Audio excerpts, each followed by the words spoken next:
Honours দ্বিতীয় বর্ষ প্রাণীবিদ্যা বিভাগের শিক্ষার্থীরা আমরা পড়ছিলাম জেনেটিক্স ও প্রাণী প্রজনন এই কোর্সটি।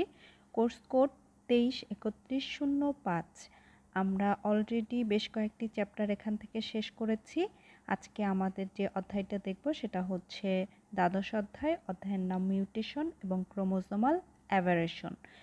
আমাদের পাঠের বিষয়বস্তু থাকবে হচ্ছে মিউটেশন অ্যান্ড ক্রোমোজোমাল অ্যাভারেশনস। কিছু বিষয় তোমাদের অনেক নতুন, যেটা তোমরা আগে কখনোই পড়েছো বলে আমার মনে হয় না, সেহেতু তোমরা চেষ্টা করবে পুরো লেকচারটি ভালোভাবে অনুধাবন করার জন্য, বইয়ের সাথে একটু রিলেট করার জন্য, তাহলে বিষয়গুলো তোমাদের অনেক সহজ মনে হবে। তারপরেও যদি যে কোনো ধরনের প্রবলেম থাকে তোমাদের, আমি তো আছি। তো আমরা প্রথমে ক্রোমোজোমাল অ্যাবারেশন এই বিষয়টা কি সেটা একটু জানি। তো ক্রোমোজোমাল অ্যাবারেশন বলতে আমরা বুঝবো যে যখন কোনো ক্রোমোজোমের কিছু অংশ, দেখো কয়েকটা পয়েন্ট এখানে, কিছু অংশ ক্রোমোজোম অথবা পুরা ক্রোমোজোম হতে পারে, সম্পূর্ণ ক্রোমোজোমের সেট, তাহলে এখানে কিন্তু বেশ কিছু অংশ, তিনটা, অর্থাৎ ক্রোমোজোম, একটা ক্রোমোজোমের অল্প কিছু অংশ হতে পারে, অর্থাৎ ডিএনএর একটা খণ্ডাংশ হতে পারে, অথবা একটা ক্রোমোজোম হতে পারে, অথবা পুরা ক্রোমোজোমের যে সেট, আমরা যেমন আমাদের ডিপ্লয়েড বলি, টেট্রাপ্লয়েড বলি, এরকম সেটের যে কোনো পরিবর্তন, সেটা কি হতে পারে বাদ, অর্থাৎ কোনো অংশ কেটে পড়ে যাওয়া, সংযোজন অর্থাৎ ওর ভেতরে কোনো অংশ সংযুক্ত হওয়া, অথবা কোনো একটা অংশ অন্য একটা অংশে স্থান পরিবর্তন করা, অথবা যে কোনো ধরনের সজ্জা চেঞ্জ হয়, তখন তাকে ক্রোমোজোমাল অ্যাবারেশন বলে। অর্থাৎ সহজ কথায় আমরা বলতে পারি ক্রোমোজোমের যে কোনো ধরনের পরিবর্তনকে আমরা বলবো হচ্ছে ক্রোমোজোমাল অ্যাবারেশন। এটাকে দুটো ভাগে ভাগ করা হয়েছে, একটা হচ্ছে গঠনগত পরিবর্তন আর একটা হচ্ছে সংখ্যাগত পরিবর্তন। আমরা দুটো বিষয়ে দেখব। গঠনগত পরিবর্তন অর্থাৎ আমরা বুঝতেই পারছি যে এর গঠনের বিভিন্ন যে চেঞ্জটা আসবে সেটা, আর সংখ্যাগত পরিবর্তনটা কেমন হতে পারে, এমন যে ধরো আমরা বলি 46টা ক্রোমোজোম, 47টা ক্রোমোজোম, তো এই যে ক্রোমোজোমের সংখ্যা, এই সংখ্যাগুলা কিভাবে চেঞ্জ হবে সেই বিষয়গুলো আমরা এখন দেখব। তো প্রথমে আমরা দেখি গঠনগত যে পরিবর্তন। আমি ওভারভিউটা দেখিয়ে তারপরে তোমাদেরকে এর ডিটেলসে একটু আসব। তো স্ট্রাকচারাল চেঞ্জ বা গঠনগত যে পরিবর্তন, সেটাকে কয়েকটা ভাগে ভাগ করা হয়েছে। ডিলিশন অর্থ বাদ, অর্থাৎ কোনো অংশ থেকে কোনো অংশ যখন কেটে পড়ে যাবে তখন তাকে বলা হচ্ছে ডিলিশন। এটাকে আবার দুটো ভাগে ভাগ করা হয়েছে, টার্মিনাল, ইন্টারস্টিশিয়াল। টার্মিনাল শব্দের অর্থ শেষ প্রান্ত, আর ইন্টারস্টিশিয়াল অর্থ মাঝামাঝি অংশ। অর্থাৎ ক্রোমোজোমের যদি যে কোনো একটা প্রান্ত থেকে কোনো অংশ বাদ পড়ে তাহলে তাকে বলবো টার্মিনাল ডিলিশন, আর যদি ওই ক্রোমোজোমের মাঝখানের কোনো অংশ বাদ পড়ে তাহলে তাকে বলবো ইন্টারস্টিশিয়াল ডিলিশন। আমরা এগুলো দেখব, আমি ছবির মাধ্যমে তোমাদেরকে ক্লিয়ার করার চেষ্টা করব। আগে আমরা একটু ওভারভিউ দেখি। সেকেন্ড যেটা ডুপ্লিকেশন, ডুপ্লিকেট, দ্বৈত, অর্থাৎ কোনো জিনিসের কপি তৈরি করাটাই হচ্ছে ডুপ্লিকেশন। ডুপ্লিকেশনকে চারটা ভাগে ভাগ করা হয়েছে। এক হচ্ছে ট্যান্ডেম। ট্যান্ডেম শব্দের অর্থ পাশাপাশি, অর্থাৎ কোনো অংশ, যেই অংশটা কপি হবে অর্থাৎ ডুপ্লিকেট হবে, পাশাপাশি থাকবে। যে ধরো আমার এ বি সি আছে, আমি বিটাকে ডুপ্লিকেট করব, তাহলে বি তার পাশে যদি বি থাকে তাহলে সেটাকে আমরা বলবো ট্যান্ডেম বা পাশাপাশি। রিভার্স ট্যান্ডেম, এক্ষেত্রে তিনটা জিনিস যদি আমার ডুপ্লিকেট হয়, ওটা আবার যদি ব্যাক হয়ে আসে তাহলে সেটাকে আমরা বলবো রিভার্স ট্যান্ডেম। আমরা দেখব ছবিতে সবগুলোই ডিটেলস দেখব।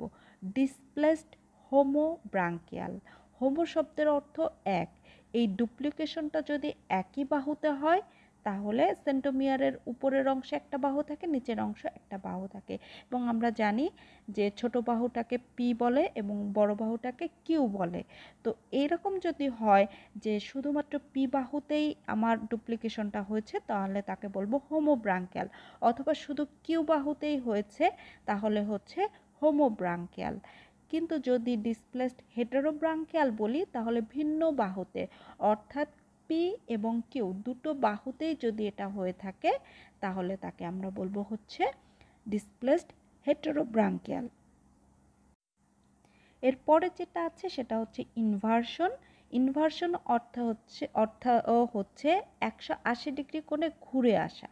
যদি এমন হয় তাহলে তাকে হচ্ছে ইনভার্সন বলে। ইনভার্সনকে সেন্টোমিয়ারের যেই সংযুক্তি বা সেন্টোমিয়ারটা সাথে থাকবে কি থাকবে না এই ইনভার্সের মধ্যে, তখন তাকে আবার দুটো ভাগে ভাগ করা হয়েছে। একটা হচ্ছে প্যারাসেন্ট্রিক আর একটা হচ্ছে পেরিসেন্ট্রিক। আমরা দেখব এগুলো সবই। আর আরেকটা লাস্ট যেটা আছে সেটা হচ্ছে ট্রান্সলোকেশন। ট্রান্স অর্থ চেঞ্জ, অর্থাৎ এক জায়গা থেকে আর এক জায়গায় কি চেঞ্জ হবে, লোকেশন অর্থাৎ তার অবস্থান চেঞ্জ হবে। অর্থাৎ একটা ক্রোমোজোমের একটা অংশ কেটে যদি অন্য একটা ক্রোমোজোমে গিয়ে সে যুক্ত হয় তখন তাকে বলা হচ্ছে ট্রান্সলোকেশন। ট্রান্সলোকেশনকে দুটো ভাগে ভাগ করা হয়েছে, সিম্পল আর আরেকটা হচ্ছে রেসিপ্রোকাল। আমরা এগুলো এখন দেখব। তো এই ওভারভিউটা যদি তোমার মাথার ভেতরে থাকে তাহলে তুমি গঠনগত যে পরিবর্তন সেটা খুব সহজেই মনে রাখতে পারবে এর শ্রেণী বিভাগটার ক্ষেত্রে। তো প্রথমে আমরা ডিলিশন দেখি। ডিলিশন অর্থ আমরা বলেছি বাদ। তো এই ছবিটাতে যদি আমরা দেখি, এটা একটা ক্রোমোজোম, স্বাভাবিক ক্রোমোজোম। এই স্বাভাবিক ক্রোমোজোমের এই অংশটুকু আমার ডিলিট হয়ে যাবে, অর্থাৎ এই যে গোলাপি কালারের যে অংশটা দেখছি, এই যে ডিলিটেড জেনেটিক ম্যাটেরিয়াল, তখন আমার ক্রোমোজোমটা দাঁড়াবে এইটা। এই যে অংশটা কেটে পড়ে গেল, এজন্য এটাকে বলা হয় ডিলিশন। এখন এখানে কেন ক্রোমোজোমাল অ্যাবারেশন হচ্ছে, দেখো গঠনগত চেঞ্জ আসছে। এই অংশে তো কিছু না কিছু জিন ছিল, সেই জিনগুলা কিন্তু এখানে আর নাই। অর্থাৎ জিনের যেই গঠন চেঞ্জ হয়ে যাচ্ছে, তার ক্রোমোজোমের যে অংশটা পরিবর্তন হচ্ছে, এজন্য এটাকে আমরা বলছি ক্রোমোজোমাল অ্যাবারেশন।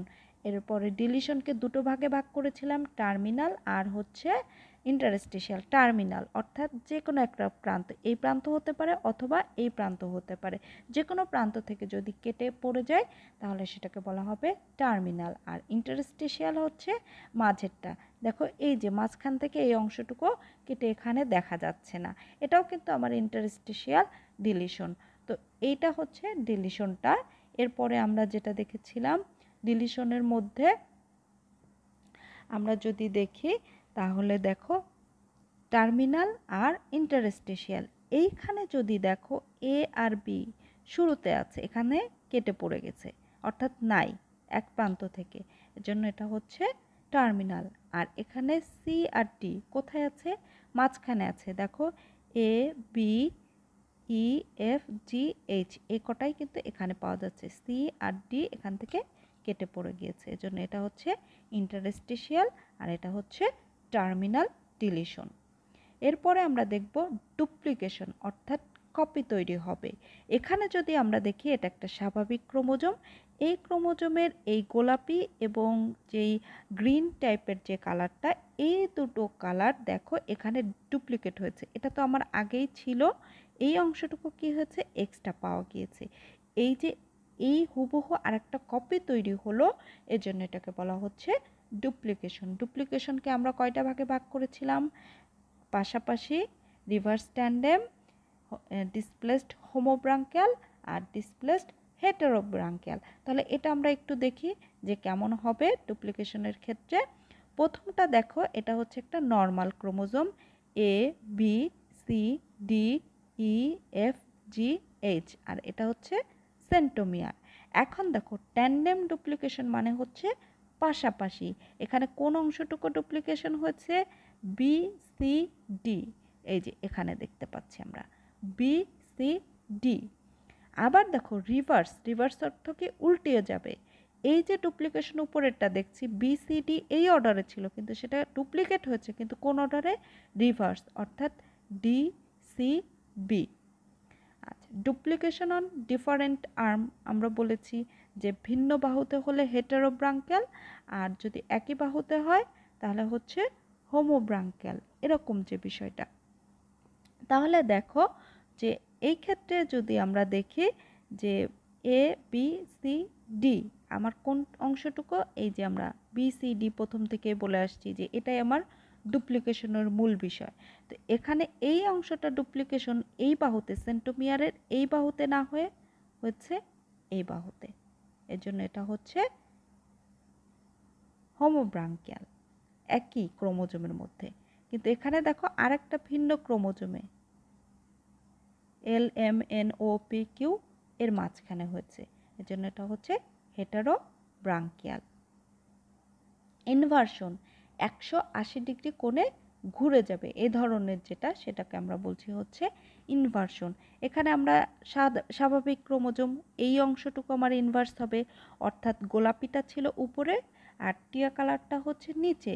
কিন্তু যখন ইনভার্সন হবে তখন দেখো টিয়া কালারটা উপরে চলে আসছে আর গোলাপি কালারটা নিচে চলে আসছে, অর্থাৎ 180 ডিগ্রিতে সে ঘুরে গিয়েছে।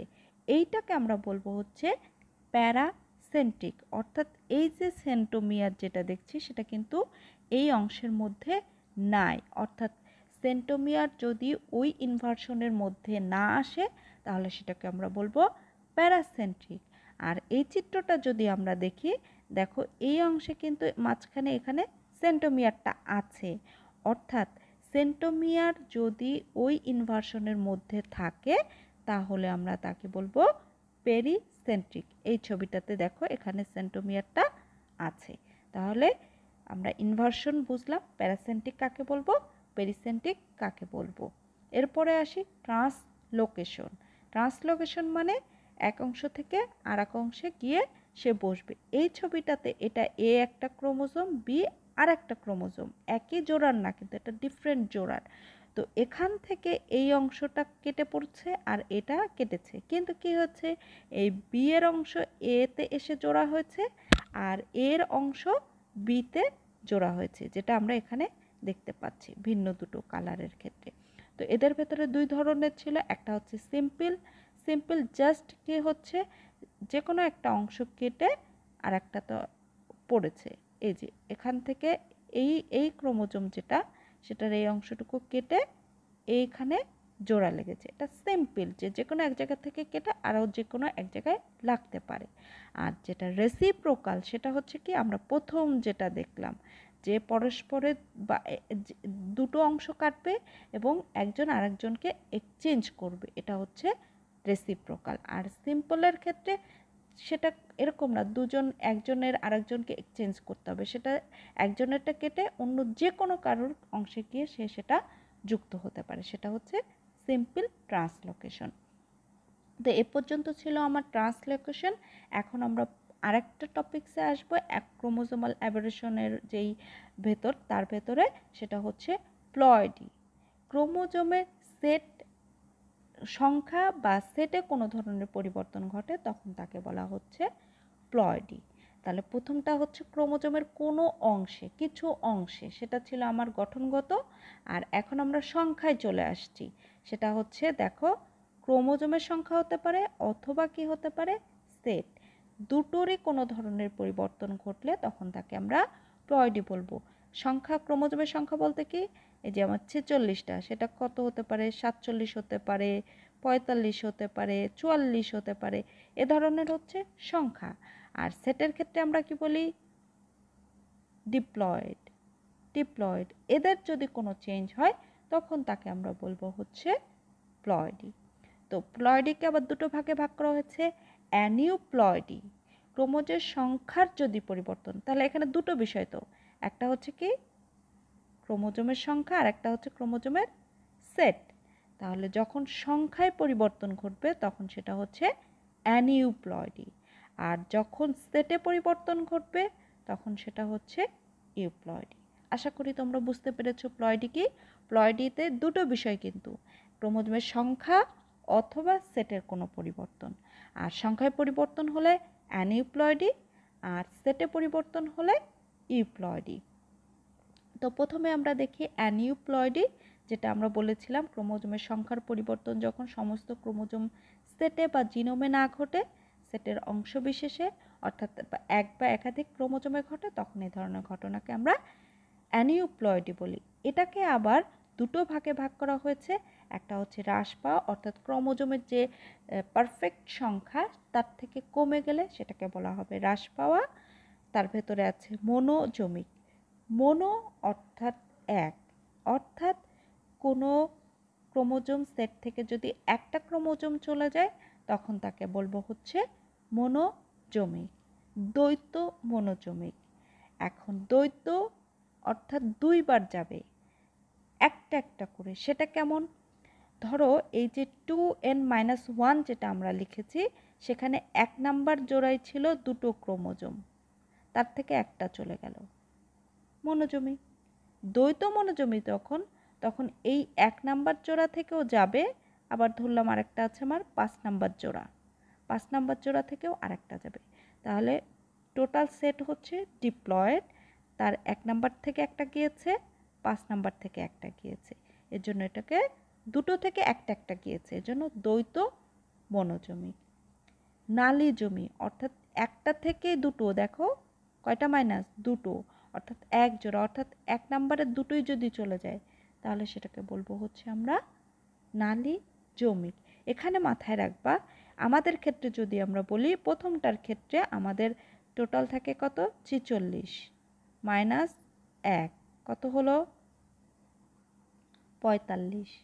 বাট পরের দুটোর ক্ষেত্রে এখানে কিন্তু 46 মাইনাস 2 44, এটাও 44, এটাও 44, কিন্তু দুটোর মধ্যে পার্থক্য, একটার ক্ষেত্রে এক জোড়া, 1 নাম্বার জোড়া হোক, 5 নাম্বার, 6 নাম্বার যাই হোক না কেন, একই জোড়া দুটো থাকবে না। আর দ্বৈত মনোজমিকের ক্ষেত্রে দুটো জোড়া থেকে একটা একটা করে থাকবে না। এখন আসি হ্রাস পাওয়া, দেখলাম বৃদ্ধি পাওয়া একই রকম, এর জন্য বেশি মানেই আমরা পলি বুঝি, জন্য এটাকে বলা হচ্ছে পলিজমিক। তাহলে প্রথমে একটা বাড়লো, অর্থাৎ প্রত্যেক জোড়ায় দুটো ছিল, সেখানে আরেকটা বৃদ্ধি পেল, এর জন্য ট্রাই মানে কয়টা হলো, 3টা হলো, জন্য এটাকে বলা হচ্ছে ট্রাইজমিক। অর্থাৎ আমাদের ক্ষেত্রে যদি বলি 46 যোগ 1 সমান সমান 47টা হয়ে যাবে ট্রাইজমিকের ক্ষেত্রে। একইভাবে দ্বৈত ট্রাইজমিক, অর্থাৎ দেখো এখানে দুটো আলাদা জোড়াই কিন্তু পারবে, অর্থাৎ 1 নাম্বার জোড়ায় যদি একটা বার ছিল তখন ছিল ট্রাইজমিক, কিন্তু 1 নাম্বারেরও একটা বাড়ছে, 5 নাম্বারেও যদি একটা পারে তাহলে সেটা হবে দ্বৈত ট্রাইজমিক। আমরা এটাও দেখব ছবিতে। টেট্রাজমিক, অর্থাৎ এই দ্বৈত ট্রাইজমিকে আমার কয়টা হবে, 48টা। আর টেট্রাট্রাইজমিক মানে কি, দুটো বাড়বে কিন্তু একই জোড়ায়, অর্থাৎ এই 1 নাম্বার জোড়ায় না বেড়ে দেখা যাচ্ছে 5 নাম্বার জোড়ায় দুটো বেড়ে গেছে, 4টা হয়ে গিয়েছে, এজন্য এটাকে বলা হচ্ছে টেট্রাজমিক। এখানেও কিন্তু 48টাই পাবো আমরা। পেন্টাজমিক, স্বাভাবিকভাবেই বুঝতে পাচ্ছি, তাহলে একই জোড়াতে 3টা বাড়বে, এখানে 3টা হলো, তাহলে আমার টোটাল কত হয়ে যাবে, 49টা। আশা করি তোমরা বুঝতে পেরেছো। আমরা একটু ছবির মাধ্যমে দেখি। এটা একটা স্বাভাবিক ক্রোমোজোমের সংখ্যা আমরা ধরলাম, এটা 1 নাম্বার, এটা 2 নাম্বার, এটা হচ্ছে 3 নাম্বার। তো এটা হচ্ছে একটা ডাইজোমিক ডিপ্লয়েড সেট, এরকম অবস্থার একটা ক্রোমোজোম সেট। তো এখানে আমরা 1 নাম্বার দেখতে পাচ্ছি, 2 নাম্বার দেখতে পাচ্ছি, 3 নাম্বারে আমার কি হয়েছে, কয়টা আছে, একটা, অর্থাৎ একটা ডিলিট হয়ে গেছে। যে একটা ডিলিট হয়ে গিয়েছে এর জন্য এটাকে আমরা বলবো হচ্ছে মনোজমিক। এখানে যদি আমার 6টা থাকে তাহলে এখানে আমার কয়টা আছে, 5টা আছে, একটা কমে গিয়েছে। আচ্ছা, সেকেন্ড ধাপে যখন আমরা আসব, দেখো এখানে কয়টা ছিল, 6টা, এখানে এই 2 নাম্বারে একটা নাই, 3 নাম্বার থেকে একটা নাই, অর্থাৎ এখানে একটা আছে, এখানে একটা আছে, তাহলে আমার আছে কয়টা, 4টা। তাহলে দুটো থেকে যেহেতু একটা একটা নাই, তাহলে দ্বৈত মনোজমিক। আরেকটা সেট আমরা যদি দেখি, পরে আমার যেটা ছিল, আর আছে, নাই, অর্থাৎ 1 নাম্বার আছে, 2 নাম্বার আছে, 3 নাম্বারের দুটোর একটাও নাই, এখানেও কিন্তু 4টা, এখানে 6টা ছিল, ওটা হচ্ছে 4টা। এটা হচ্ছে নালীজমিক। এখন আসি ডাইজমিকের ক্ষেত্রে আমার বৃদ্ধি পায় যদি, তাহলে কি হবে, একইভাবে এখানে 6টা, 1 2, এটা হচ্ছে 3, তাহলে এখানে স্বাভাবিকভাবে এটা, কিন্তু যেহেতু আমার ট্রাইজমিক তাহলে এখানে একটা বৃদ্ধি পেয়ে এটা হবে হচ্ছে ট্রাইজমিক। যদি টেট্রাজমিক হয়, এই দ্বৈত ট্রাইজমিক হয়, দেখো এখানে একটা বৃদ্ধি পাচ্ছে, এখানে একটা বৃদ্ধি পাচ্ছে, এই যে একটা বেড়েছে একটা, এর জন্য এটা হচ্ছে দ্বৈত ট্রাইজমিক। এখানে কটা হলো, এখানে ছিল 6 আর এখানে হলো 8। এরপরে আমরা যদি দেখি, এক্ষেত্রে দেখো আমার একই রকমের অবস্থা, এখানে আছে 6টা, কিন্তু টেট্রাজমিক অর্থাৎ এই 3 নম্বরে 4টা হয়েছে, এখানেও কিন্তু আমার 8টাই, তাহলে টেট্রাজমিক। এরপরে আমরা আসি হচ্ছে পেন্টাজমিক, এটাতে কয়টা হয়েছে, 5টা হয়েছে, এজন্য এটা হচ্ছে পেন্টাজমিক।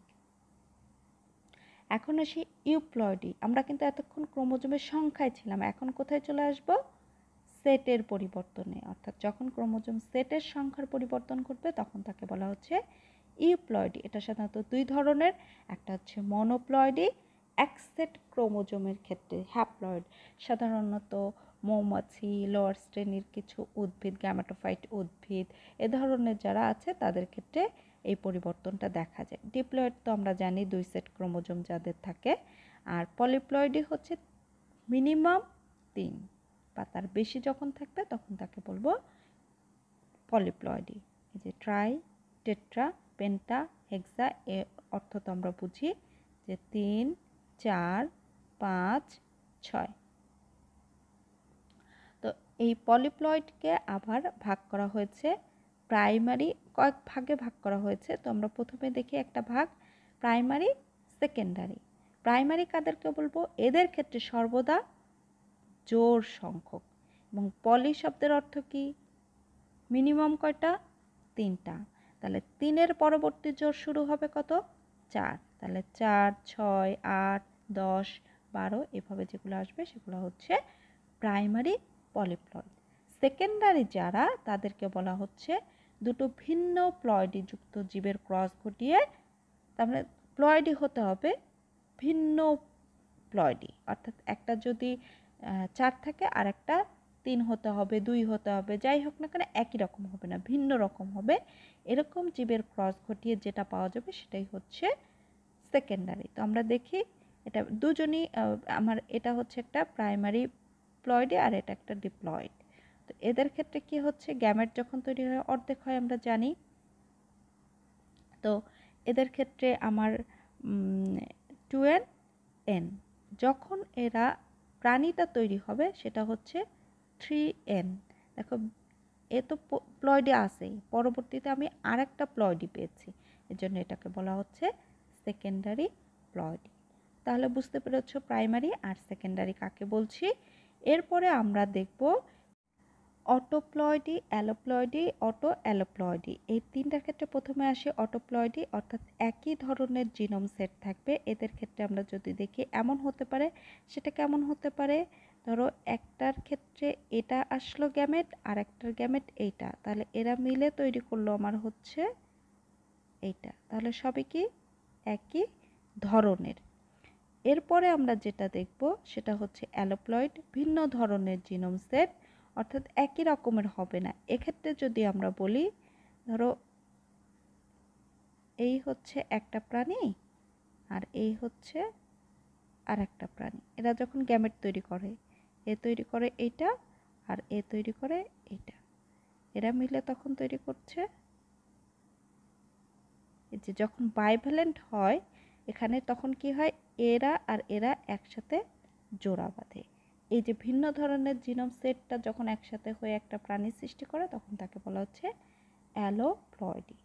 আর অটো অ্যালোপ্লয়েডি যেটা আছে সেটার ক্ষেত্রে আমরা যদি দেখি তাহলে সেক্ষেত্রে এ A B B C C, অর্থাৎ কি এই যে একটা আসলো এ আর এ মিলে যদি এমন হয়, তাহলে ধরো আমার একটা আছে কি এই টেট্রাভ্যালেন্ট আছে আর এখানে আরেকটা এটা পেলাম, তাহলে এরা মিলে আমার যেটা আসবে সেটা হচ্ছে অটো অ্যালোপ্লয়েডি।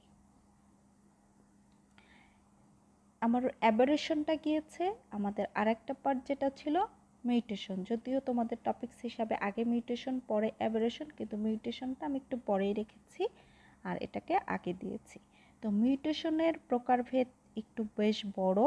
আমরা দেখি যদি ফিনোটাইপিক প্রভাবের উপর ভিত্তি করে এটাকে 3টা ভাগে ভাগ করা হয়েছে: প্রাণঘাতী, অধিসঞ্জীবনী আর হচ্ছে অতি সঞ্জীবনী।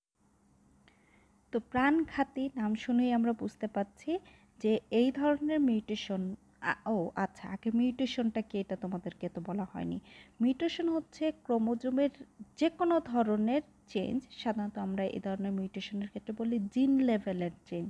এবং জিন লেভেলের চেঞ্জ বলতে আরও যদি স্পেসিফিকভাবে আমি বলি, তাহলে আমরা বলতে পারি নাইট্রোজেন যে বেজ পেয়ারগুলো আছে, অর্থাৎ এটিজিসি, অ্যাডেনিন, গুয়ানিন, থায়ামিন, সাইটোসিন, এদের যে কোনো একটার যদি পরিবর্তন ঘটে তাহলে আমার যেই জিনের গঠন সে আলটিমেটলি আমরা জানি তৈরি করে প্রোটিন বৈশিষ্ট্যটা প্রকাশে সহায়তা করে। তো সেই প্রোটিনের চেঞ্জটা আসবে যদি আমার নাইট্রোজেন বেজের কোনো পরিবর্তন ঘটে। তাহলে ওই পরিবর্তনের ফলে যদি যে প্রোটিনটা তৈরি হবে সেটা প্রাণীর জন্য বা উদ্ভিদের জন্য যদি প্রাণঘাতী হয়, তাহলে সেই ধরনের মিউটেশনকে বলা হয় প্রাণঘাতী। অধঃসঞ্জীবনী, অর্থাৎ ওই মিউটেশনের ফলে যদি যে প্রোটিনটা তৈরি হবে সেক্ষেত্রে তার শক্তিটাকে, জীবনী শক্তিটাকে কমিয়ে দেয়, তাহলে অধঃসঞ্জীবনী। আর জীবনী শক্তিকে বাড়িয়ে দিলে অতি সঞ্জীবনী। আচ্ছা, নাইট্রোজেন বেজের প্রকৃতি এবং সংখ্যার উপরে ভিত্তি করে এদেরকে প্রথমে 2 ভাগে ভাগ করা হয়েছে। এক হচ্ছে বেস প্রতিস্থাপন। বেস প্রতিস্থাপন বলতে আমরা কি বুঝি সেটা একটু শিখি। সেটা হচ্ছে যে আমরা জানি অ্যাডেনিন, গুয়ানিন, সাইটোসিন, থায়ামিন এ ধরনের জিনিসগুলো থাকে। তো যদি এরকম হয় অ্যাডেনিনকে সাইটোসিন দ্বারা, থায়ামিন দ্বারা অথবা গুয়ানিন দ্বারা প্রতিস্থাপন করা হয়, অথবা যে কোনোটাকে যে কোনো নাইট্রোজেন বেস দ্বারা যদি তাকে রিপ্লেস করা হয়, তাহলে তাকে বলা হয় বেস প্রতিস্থাপন। এটা 2 ভাগে ভাগ করা হতে পারে। একটা হচ্ছে ট্রানজিশন, যেখানে শুধুমাত্র পিউরিন অথবা পাইরিমিডিনকেই চেঞ্জ করবে। তো পিউরিন বেস আর পাইরিমিডিন বেস কি, এগুলো তো নিশ্চয়ই তোমরা আগে থেকেই শিখেছো। তো পিউরিন বেস হচ্ছে অ্যাডেনিন আর হচ্ছে গুয়ানিন, অর্থাৎ অ্যাডেনিন গুয়ানিন দ্বারা অথবা গুয়ানিন অ্যাডেনিন দ্বারা যদি রিপ্লেস হয় সেটা হচ্ছে পিউরিন, অথবা পাইরিমিডিনের ক্ষেত্রে আমরা বলতে পারি যে থায়ামিন সাইটোসিন দ্বারা, সাইটোসিন থায়ামিন দ্বারা যদি প্রতিস্থাপিত হয় তাহলে সেটাকে বলা হচ্ছে ট্রানজিশন বেস প্রতিস্থাপন। আর ট্রান্সভার্সন যেটা, সেক্ষেত্রে হবে পিউরিন পাইরিমিডিন দ্বারা, অর্থাৎ অ্যাডেনিন গুয়ানিন সাইটোসিন অথবা থায়ামিন দ্বারা প্রতিস্থাপিত হবে। সেক্ষেত্রে আমরা এটাকে বলবো হচ্ছে পিউরিন পাইরিমিডিন। অর্থাৎ আমরা বলতে পারি এ অথবা জি যে কোনোটাই যদি চেঞ্জ হয় থায়ামিন অথবা সাইটোসিন দ্বারা, তখন সেটা হচ্ছে পিউরিন পাইরিমিডিন। এরপরে আমরা দেখি কাঠামো পরিবর্তন, অর্থাৎ পুরা যেই মিউটেশনের ফলে নিউক্লিওটাইডের সেটা আমরা একটু আগে পড়ে আসছি যে ডিলিশন, সংযোজন, এরকম যে কোনোটা হতে পারে। তার ফলে তার যে পঠন কাঠামো সেটা চেঞ্জ হতে পারে।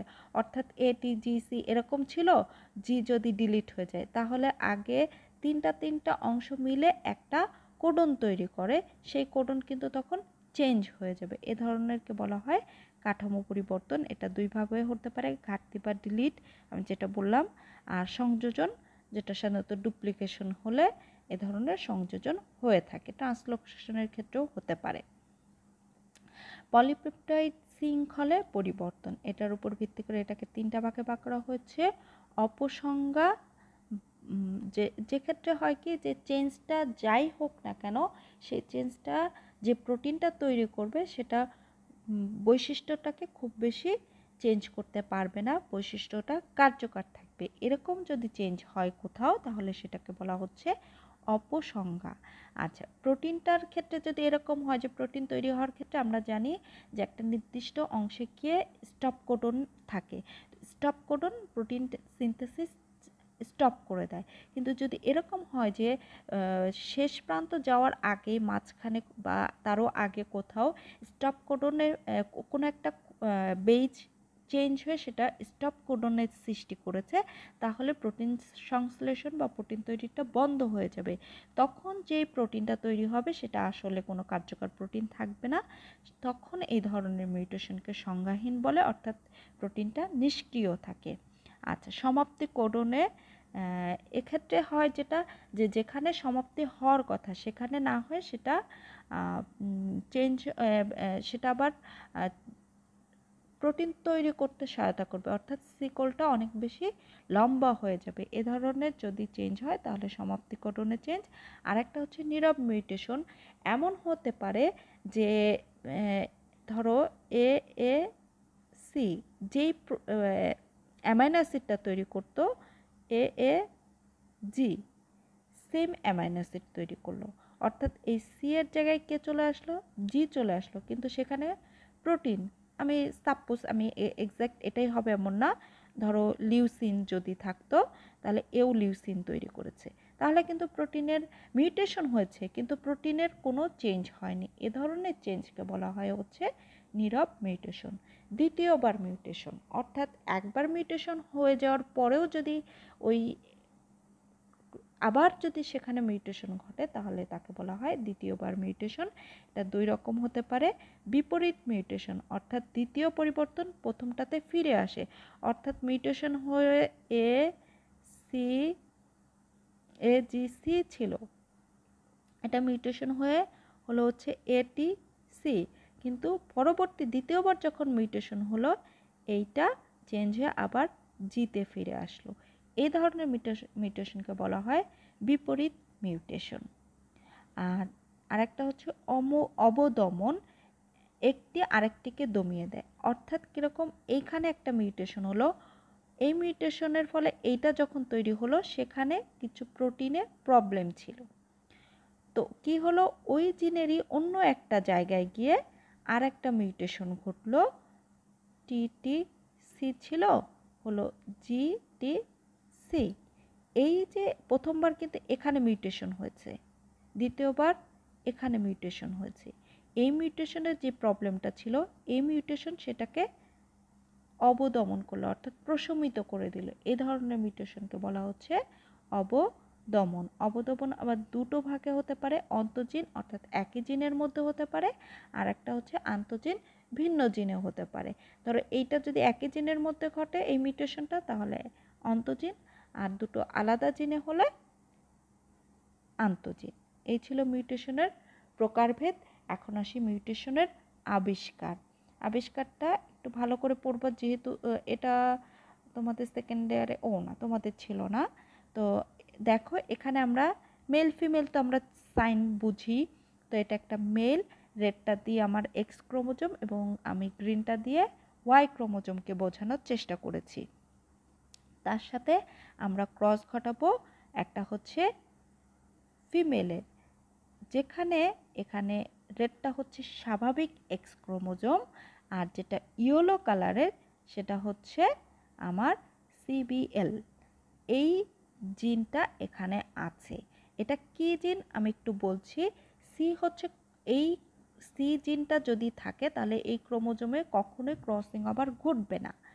বি হচ্ছে বার আই, ড্রসোফিলার ক্ষেত্রে এটা করা হয়েছে। ড্রসোফিলার বিভিন্ন ধরনের চোখ আছে, তার মধ্যে বার আই বলা হয় এক ধরনের চোখ, এই চক্ষু বিশিষ্ট মাছি নেওয়া হয়েছে।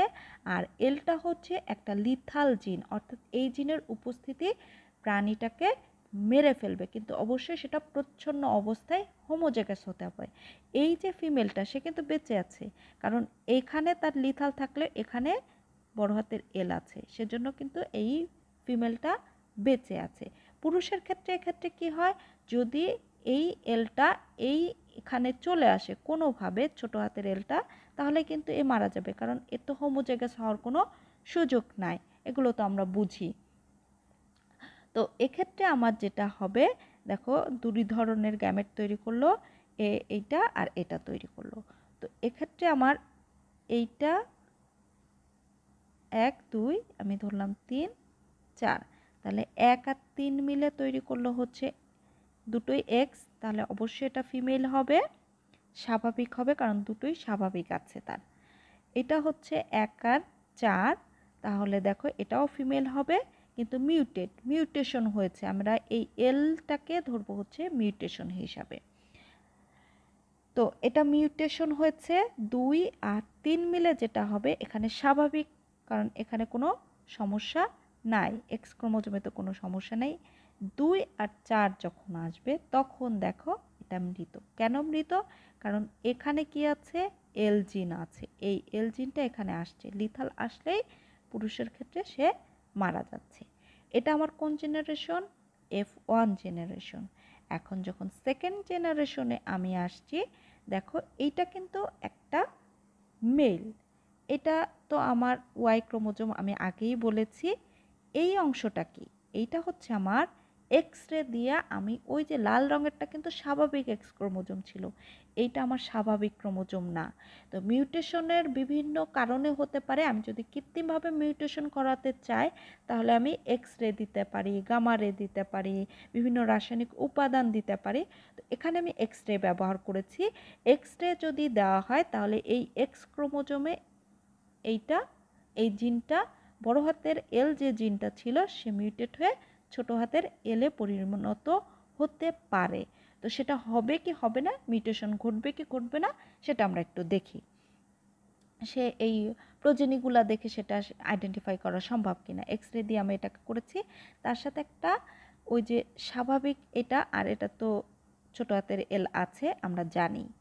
তো এই ক্ষেত্রে যেটা হবে, এ 2 ধরনের গ্যামেট তৈরি করেছে, এও করেছে। আমরা একইভাবে ধরি 1 2 3 4। তো 1 আর 3 মিলে এটা হলো দুটোই, যেহেতু এক্স অবশ্যই এটা হচ্ছে ফিমেল হবে এবং স্বাভাবিক, তার যেহেতু আমরা দেখতে তো স্বাভাবিক হবে, কারণ এর একটা বড় হাতের এল আছে, যদিও এখানে একটা ছোট হাতের এল আছে।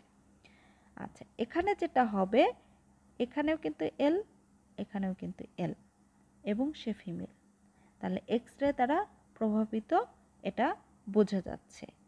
এক্ষেত্রে যেটা হবে 2 আর 3 এ স্বাভাবিক, এও কিন্তু মৃত হবে, কারণ এর এল আছে, এর এল আছে। তো এই হচ্ছে আমার একটা অবস্থা।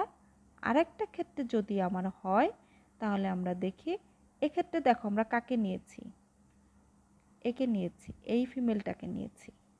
এটা যে হয়েছে কি হয়নি সেটা আমরা দেখার জন্য এই যে এক্স রে দ্বারা প্রভাবিত আর একটা স্বাভাবিক মেলকে নিয়েছি। এদের গ্যামেট 1 2 3 4। 1 আর 3 এক্স রে দ্বারা প্রভাবিত ফিমেল, এখানে 1 আর 4 এটা হচ্ছে আমার যে মিউটেড ফিমেল। এক্ষেত্রে দেখো 2 আর 3 এখানে এল আছে, অবশ্যই মৃত হবে, লিথাল জিনের উপস্থিতি। এক্ষেত্রে কি হবে, এল আছে, লিথাল জিনের উপস্থিতি।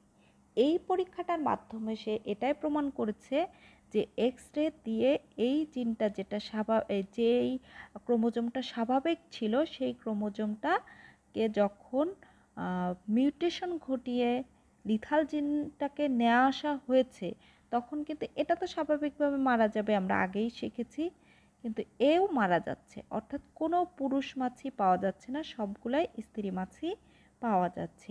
এই যে এখানে মিউটেশন, এইটা তো বেঁচে যাওয়ার কথা, কিন্তু সে বাঁচলো না।